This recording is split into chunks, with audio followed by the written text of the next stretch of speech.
into its compartment and stand up in preparation for his appearance. An updated version of a classic illusion, and now you know how it's done. Coming up next, the magician's gorgeous assistant gets skewered by an iron spike. Here's a trick street magicians have used on national television to fool millions of viewers. The magician shows us an empty plastic water bottle and a cell phone. But there's no time to take a call, not when there's magic to perform.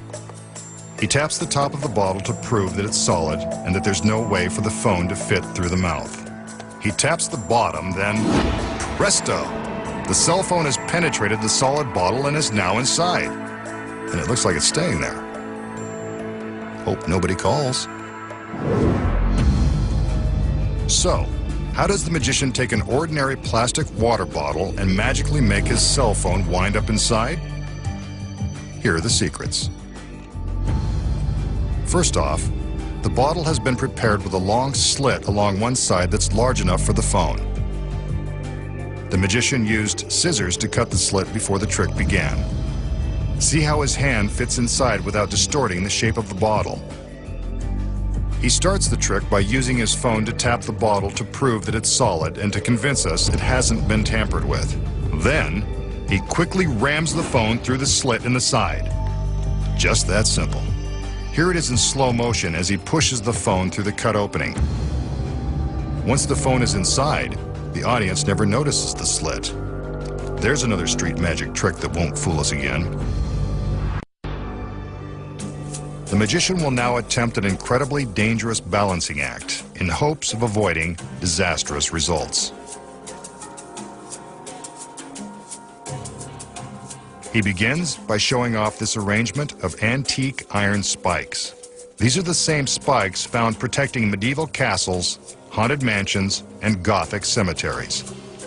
They're all very sharp and very lethal. In the days of the knights, these spikes were used to impale dangerous lawbreakers and reviled enemies. Tonight, he'll use them to perform a perilous illusion with the help of this very lovely lady. She looks pretty dangerous too. Pretty and dangerous. That's a combination that's perfect for a trick like this.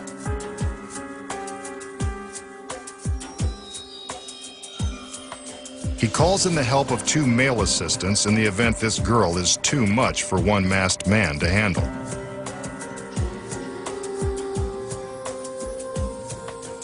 As he puts her into a deep trance, the men lift her onto the tallest spike, balancing her precariously on its iron tip.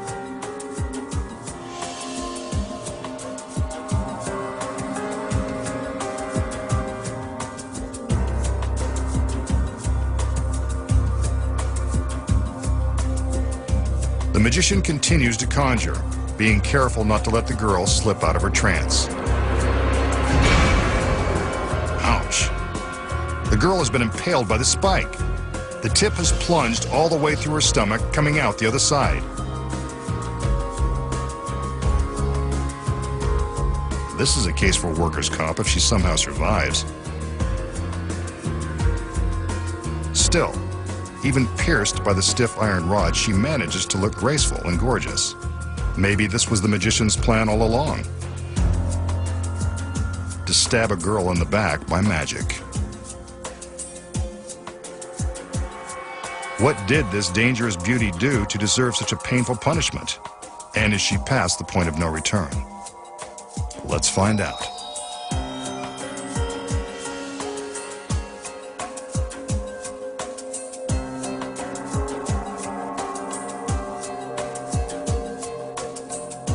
The men help lift her off the spike as she awakens from her trance. Finally, the girl slept through it and came out unharmed. And look at that. She doesn't even hold a grudge. Maybe women do like bad boys after all. But just because she survived looking as incredible as before doesn't mean you should try anything like this at home. After all, this was just an illusion. and they know the secrets. We just saw the masked magician place his stunning assistant on the point of an iron spike and impale her.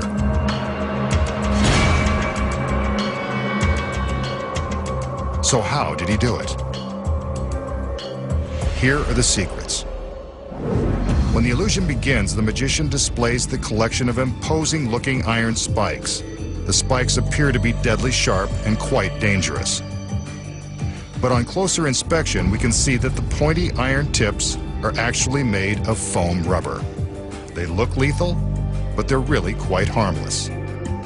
They're as soft and pliable as a bath sponge or a toy bow and arrow set. The center spike contains some bigger secrets. When the assistant is placed on the spike, it appears that the spike goes right through her beautiful body. But if you look closely, you can see that the tip of this spike retracts into the shaft. When the assistant is placed on top, the point simply sinks down inside the spike, which is really a sturdy hollow pipe. Beneath her costume, the assistant is wearing a special harness that rests against the small of her back and has a socket that fits over the end of the phony spike. Without her fancy dress on, we see how easy it is to make the magic happen. When the men lift her, the magician guides the socket to the top of the spike. From this angle, we can see the moment the tip retracts and the harness attaches to the pipe. While the steel pipe and harness support her back, the girl must use her tremendous abdominal strength to keep her shoulders and legs up. This is the result of hours in the gym. Next, when the magician makes his magical gesture, the girl appears to be impaled by the spike. But how? Hidden inside the spike is a spring-loaded piston which retracts into itself.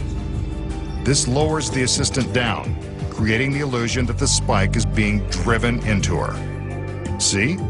She's actually just going for a ride as the piston slides the pipe down over itself. There is a release cable that runs from off-stage to the base of the spike. Off-stage, a stagehand controls the action. The girl is loaded onto the fake spike, and the stagehand waits for his cue. The magician motions, the stagehand pulls the cable, releases the piston, and the spike lowers the girl. If you look closely, you can even see the cable as it's pulled. We're so busy watching the girl being impaled that we don't even notice. But if the girl and the spike are lowered at the same time, how does the tip of the spike appear to puncture her stomach? The assistant has a duplicate spike tip that attaches to a magnet on the front of her harness. See? It's just strapped on.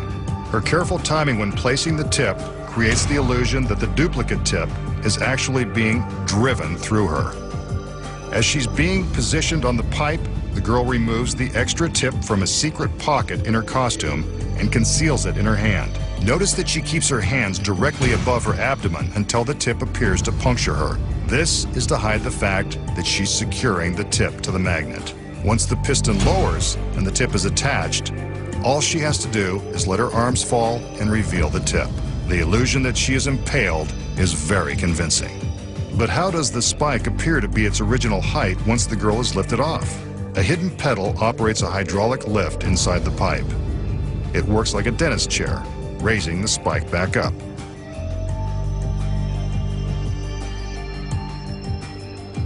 The assistant removes the fake tip and hides it in her palm as she's removed from the spike. All she has to do now is join the magician and accept half the applause for doing most of the work. And now, you know the secrets.